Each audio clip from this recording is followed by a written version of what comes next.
మరి మరి మీ అందరికి తెలుసు గత 10 ఏళ్ళు ఏ విధంగా మరి గత పాలకులు వృధా చేసిండ్రో నాకన్నా ఎక్కువ మీకే తెలుసు. కనీసం మనకు ఒక రేషన్ కార్డు కూడా ఇయ్యలే. వచ్చిందా ఒక రేషన్ కార్డు 10 ఏళ్ళల్లో? 10 ఏళ్ళల్లో ఎవరికైనా రేషన్ కార్డు వచ్చిందా? అంటే 10 ఏళ్ళలో ఒక రేషన్ కార్డు ఇయ్యలే, ఒక ఇల్లు ఇయ్యలే, ఏమి ఇయ్యలే. ఆఖరికి ఏదున్నా మా సొంత డబ్బులతోటి మేము స్కూల్ చేయించినాం తప్ప ఇప్పుడు ప్రభుత్వ స్కీమ్లు కానీ ఇంతకుముందు సొంత డబ్బులతో స్కూల్ కానీ ఏది చేసినా మేమే చేసినాం తప్ప 10 ఏళ్ళు మనని ఎవరు పట్టించుకోలేదు అని చెప్పి తెలియజేసుకుంటా ఉన్నాం.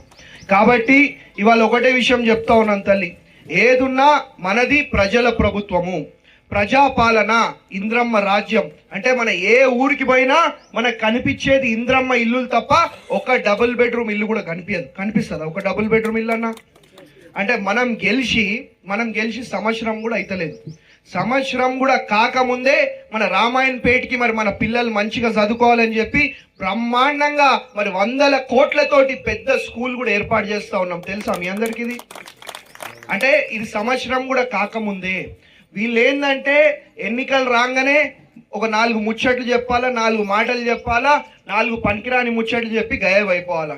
ఎన్నికలు వస్తుంటే మేము ఏడుపాయల అమ్మవారికి 100 కోట్లు ఇచ్చేస్తాం, మేము దీనికి 1000 కోట్లు ఇచ్చేస్తాం అంటారు, కానీ ఒక్క పని కూడా కాదు అని చెప్పి తెలియజేసుకుంటా ఉన్నాం. ఇవాళ ఏడుపాయల అమ్మవారి గురించి మాట్లాడితే గత 10 ఏళ్లలో ఇంతకు ముందున్న ముఖ్యమంత్రి ఒక్కసారి కూడా ఏడుపాయల అమ్మవారి దగ్గరికి రాలేదు అనే విషయం మీ అందరు కూడా గుర్తు చేసుకుంటా ఉన్నాం.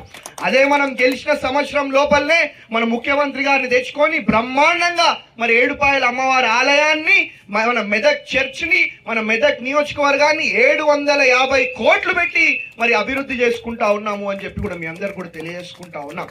ఏదున్నా అభివృద్ధి అనేది మీ కళ్ళ ముందు కనిపించేటట్టు నేను పనిచేస్తా అని చెప్పి కూడా మీ అందరు కూడా తెలియజేసుకుంటా ఉన్నా. ఇక రేపు మాకేం ఎన్నికలు ఉన్నాయా? రేపు అయిపోయింది కదా, మొన్ననే గెలిపించారు మీరు.